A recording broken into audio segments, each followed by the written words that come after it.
नमस्कार। आज 11 सितंबर है। 11 सितंबर 1893 को शिकागो में स्वामी विवेकानंद जी ने जब मेरे प्यारे भाइयों और बहनों का तो 2.5 मिनट तक तैलियाँ बजती रहीं, लेकिन इतिहास की किताबें ये भी बताती हैं कि उनके पहले भी 3 लोगों ने भाइयों बहनों से ही अपने भाषण की शुरुआत की थी, लेकिन फिर भी स्वामी जी के बोलने के बाद 2.5 मिनट तक तालियां बजती रहीं, क्योंकि ये कहा जाता है कि जो बातें होठों से बोली जाती हैं वो होठों तक जाती हैं, जो बातें गले से बोली जाती हैं वो गले तक जाती हैं, और जो बातें हृदय से बोली जाती हैं वो हृदय तक जाती हैं। और ये जो सामने बैठे थे उनको ये पता था कि जो मंच पे बोल रहे हैं उनकी बातें हृदय से आ रही हैं, और इसीलिए उन्होंने हृदय से सुना, समझा और 2.5 मिनट तक तालियां बजती रहीं। और आप अंदाज़ा लगाइए कि 1 महीने से ज़्यादा जिन्होंने कष्ट सहा अमेरिका में, हर गेट पे जिसको यू ब्लैक गेट आउट बोला गया, उन्होंने जब बोलना स्टार्ट किया तो पूरी दुनिया ने सुना कि हाँ,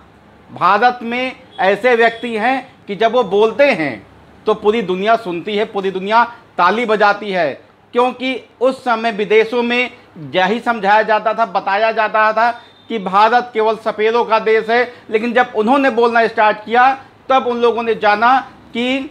भारत केवल सफ़ेदों का देश नहीं है, भारत विज्ञान और तकनीक का देश है, और भारत ज्ञान और विज्ञान का देश है। विवेकानंद जी का जीवन बहुत ही संघर्षशील था, उनका जीवन त्याग और बलिदान का था। उन्होंने पूरा जीवन केवल शिक्षा, संस्कृति,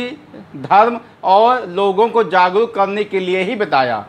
और विवेकानंद जी ने हमेशा कहा कि विज्ञान, तकनीक और धर्म मिलकर भारत को विश्व शक्ति बनाएंगे, और वही लक्ष्य हमारा है, हम सब का है कि धर्म, विज्ञान, शिक्षा, संस्कार, इन सब को जोड़ के हम ऐसा भारत बनाएंगे जो भारत विश्व में विश्व शक्ति होगा, और जिसके लिए और जिसके साथ सभी लोग खड़ा होना चाहेंगे।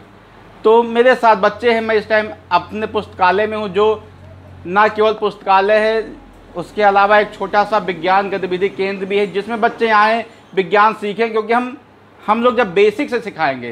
तभी उनके दिमाग में वो वैज्ञानिक सोच विकसित होगी। और यही लक्ष्य हमारा है, यही लक्ष्य विवेकानंद जी का था, और हमारे बाद भी और लोग का लक्ष्य बनेगा, क्योंकि भारत सबका है। भारत को विश्व शक्ति बनाने के लिए हम सबको आगे आना होगा। तो